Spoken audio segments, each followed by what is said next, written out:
So, thank you so much for meeting with me. And are you ready to get started with the questions? Yes, let's do it. Awesome. How did your love for dancing start? Oh, that's a good question. I think I've just always loved to dance, like since I was a little girl. It's very much like part of my culture, like music and dance. So I grew up, listening to all kinds of music. And I think I just naturally like to move and to dance. So it's something that has always been part of my life and something I've always loved to do. Amazing. And why did you study dance in university and how did you move to Qatar? Yeah, so I have a different kind of path in terms of dance. I actually studied journalism in university, so nothing to do with dance. I was part of a club or group that performed dance, and you had to audition to get in and everything. But I did not study dance in university. So that has been like always part of my life. And I always took dance classes, like wherever I would go, like in high school and university, and then later on as an adult. So yeah, so my path is a little bit different, and I also started later in life to like do it more seriously. Oh, I see. And so, how did you make the move to Qatar? Yes, so that's an interesting story too. I was purely for love because in university I met the person who's now my husband, and he grew up in Qatar.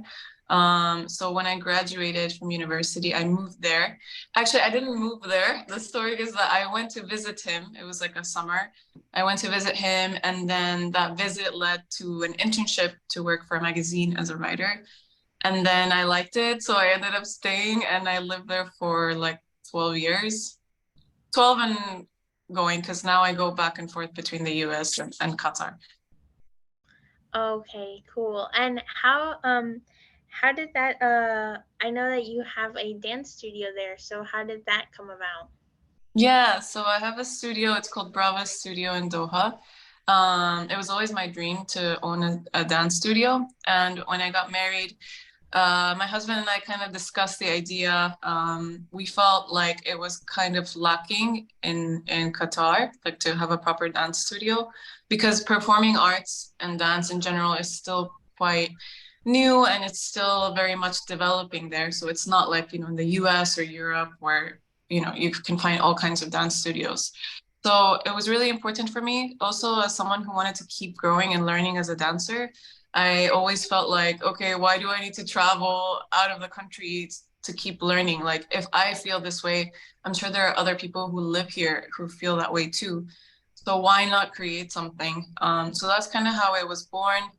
And then I also love aerial arts. I think it's a beautiful art form. So I wanted to not just do dance, but also provide aerial arts. And we're actually the only aerial arts studio in the country. So that's also kind of cool. That's so cool. Okay, so about the dance studio, what did you learn when you first started the dance studio, like being a head of a dance studio? Oh my gosh, that it's much harder than you think it is. It's very challenging. There's a lot of things that, I learned along the way that I'm still learning because it's a forever learning process, I think. Um, yeah, it's very challenging, but it's also very rewarding. It also, I feel like, puts you in a vulnerable position because at the end of the day, like it's impossible to please everybody.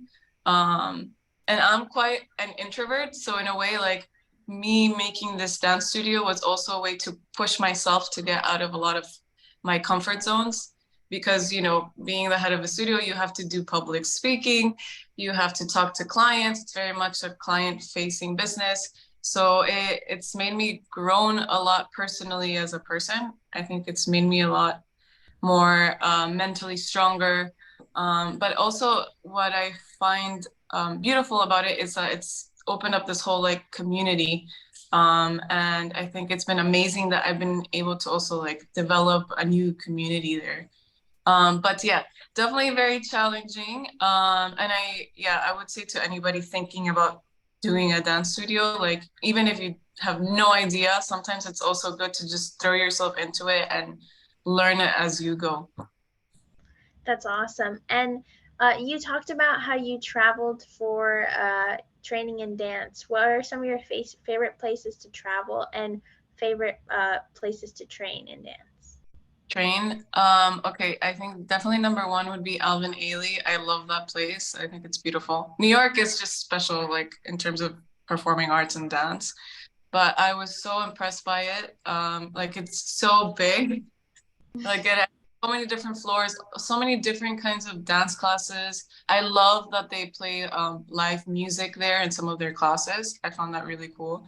So that's definitely one of my favorite ones. And then let's see, what else do I like? Oh, currently I'm taking some lessons in Miami, in Dance Town, Miami, which is also an amazing studio, especially if you want to learn Latin and ballroom. So yeah, and they have amazing instructors there, so I really like that place too. Amazing. And um, so you worked on the FIFA World Cup choreography, and I wanted to ask you about that. Did you know right away that who the artist was gonna be, or when did No, that? no, we had no idea. Not at first. We heard like a sample of the song when we were contacted to do the choreography. But no, they're quite like not like secretive, but they had to be because otherwise like the information spreads. But then after we had a first meeting, of course they told us who the artists were gonna be, and we had to sign a contract that we were not going to, share that information until after the video came out. So that was also difficult because of course I wanted to, share with my friends, my family, like what we were doing, and I couldn't. So yeah, that was a really pleasant surprise when we found out. What was your choreography process like, and did you know that you were going to be choreographing the whole song or just parts of it? So we were told to choreograph certain parts of the song, not the whole song. And the song, the parts that we had to choreograph were like for different artists. Oh, Um, Two artists on the song, so we were asked to do different pieces of choreography for their different part of the music. And I choreographed this video with my colleague Carla. And we're both from, different backgrounds. She's French, Lebanese, I'm Peruvian. did the opportunity to work with FIFA come about, and what was your choreography process like? Yes, so we were contacted by a production company in Qatar to choreograph the Dreamers music video for the World Cup. And the process, so I choreographed it with my colleague Carla. And we're both from different backgrounds. So she's French Lebanese, I'm Peruvian. Um, and we kind of wanted to blend our styles. She has different styles. She's more like jazz, technique, and I have more of like partner dancing background. So we wanted to combine like different aspects, not just of our styles, but also of our backgrounds. So we used a lot of, different like Middle Eastern steps from different dances. We used some like commercial dance steps, a little bit of Afro steps. So we wanted to make a kind of like a cultural blend also because, the World Cup is all these countries coming together. It's quite an international event. And at the same time, we wanted to create a dance that wasn't too complicated and, that people could join in and dance as well. That's great. And what was it like working with Jungkook from BTS? Yeah, it was really nice. He's a super humble person, very nice, very friendly. He greeted everyone like on set, all the dancers, all the staff.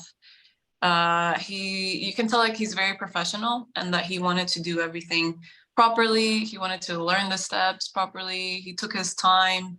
And he was just a really great person to work with. And he was very like thankful. And I always say this, but he really is very humble. So it's nice to see that because, a lot of people who have so much fame are not necessarily humble. So it's nice to see that. And how much time did you have to teach him to dance? Were there rehearsals? We did not have much time at all, actually. And the reason is because of his popularity and because he's so famous. They had to keep everything quite like secretive. And the issue was that the first day of filming the video, a lot of people found out where we were filming. So Mm. it became like complete chaos because so many fans like rushed to the place where we were. It's like an open market. It's called like the souk. And they found out we were there. So we kind of had to improvise like very quickly. We had to teach him on set, like that first day of shoot, we taught him like a piece of the choreo there. But you know, he's such a good dancer that like we weren't concerned that he wasn't going to be able to pick it up. Like it was great. And I love that he was game for doing like anything we were throwing. Like if we were like, okay, now you're gonna get lifted, he was like, okay, let's do it, you know. So that's also very cool. So yes, sorry, you wanna ask the question again? Yeah, sure. What were rehearsals like?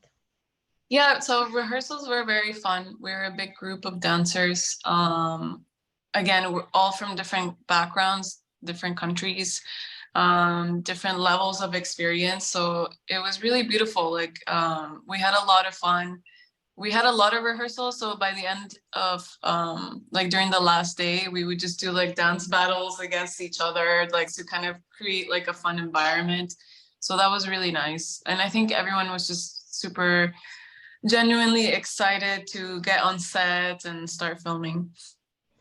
And you also choreographed, or I don't know if you choreographed it, but you worked on an advertisement with David Beckham. What was that Yeah. process like, and what did you get to do?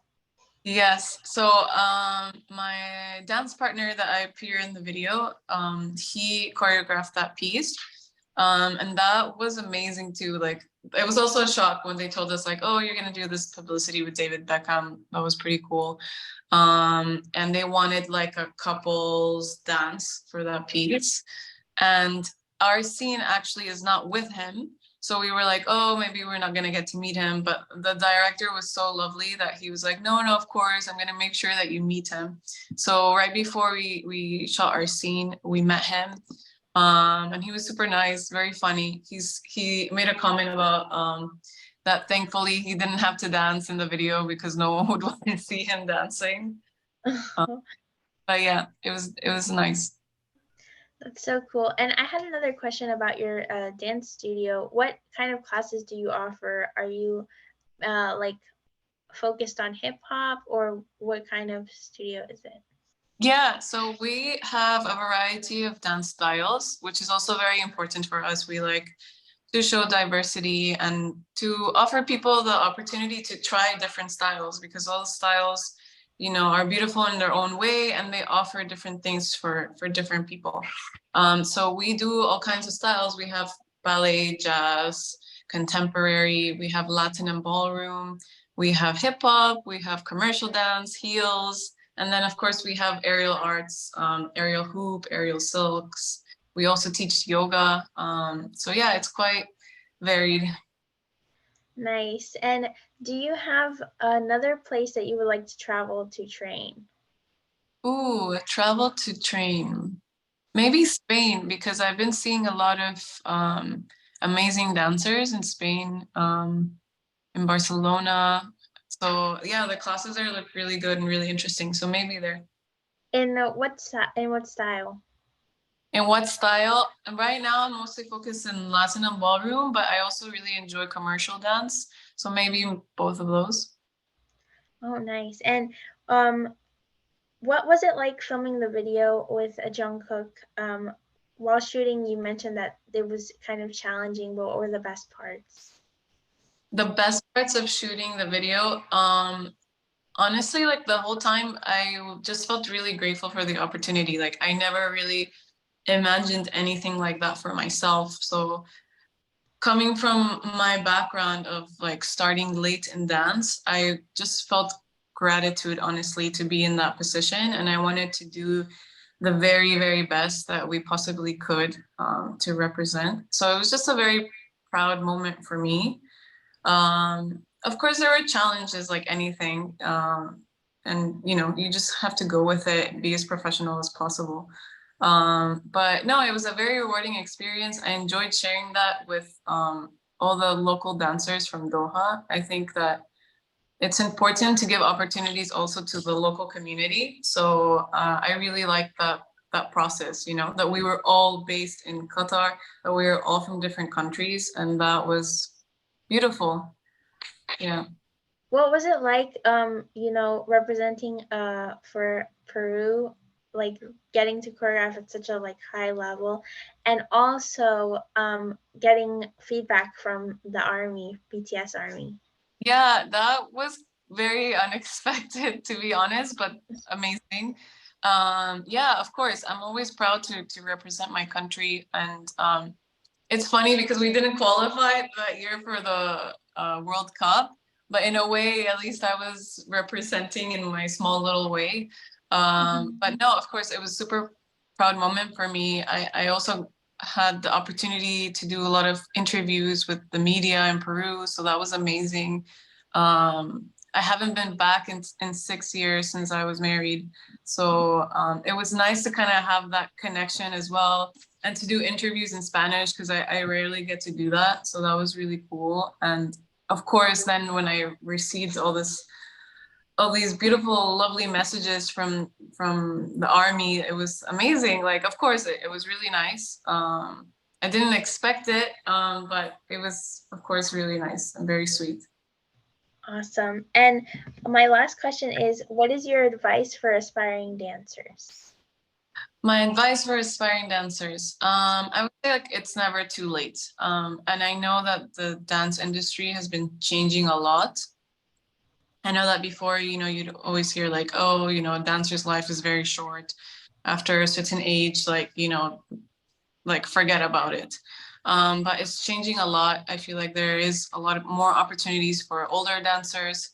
So I would say to anybody who has a passion for it or an interest to not be discouraged and to go out, take dance classes. To also, I usually recommend for people to try different styles, not necessarily to just stick to one, because now it's important to have that diversity and versatility in your movement. So that would be my recommendation. And to honestly like to not care what other people think because usually nobody cares and it's all in your head and that's only going to hold you back. And that's something I tell myself too because as an introvert, I get in my head a lot and I know that it's never helpful. So I would definitely say to just do it because you love it and to not worry about what other people think. Do you have a favorite dance style? Favorite dance style? Yes, Latin ballroom. That's my favorite.